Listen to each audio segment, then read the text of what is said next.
আচ্ছা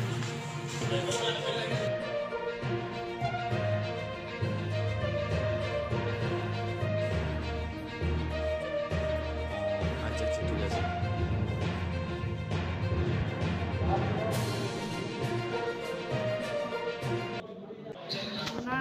ওনারও same case, RTR case ছিল। তো ওনার নাম হরি জমা দিয়েছিল 48 অ্যারাউন্ডস পুলিশ পার্সনের।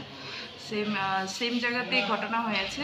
তো এখন ওনার হেড ট্রমা হয়েছে, আমরা সিটি স্ক্যানের জন্য পাঠিয়েছি, বাকি ট্রিটমেন্টও দেওয়া হয়েছে। এখন দেখা যাক সিটি স্ক্যানের রিপোর্ট আসুক, বাকিটা দেখা যাবে রিপোর্টের পরে। জমাতিয়া নামে একজন পেশেন্ট ফায়ার সার্ভিসের ওরা নিয়ে এসেছিল। বয়স অ্যারাউন্ড 45 হবে, ঠিকভাবে ভালো করে উনি হিস্ট্রি দিতে পারছেন না। বাগমার এখানে ওদের আরটিআই অ্যাক্ট হয়েছে। এখন পেশেন্টকে আমরা বেসিক ট্রিটমেন্ট দিয়ে ভর্তি রেখেছি। বাড়ির লোককে এখনও পাওয়া যাচ্ছে না, পুলিশ ইনফরমেশন দেওয়া হয়েছে, দেখা যাক বাড়ির লোক আসুক। কজন এসেছে? আমি একজন দেখেছি, আমার কালিগ আরেকজন দেখেছি, দুজন এসেছে। দুইজনে?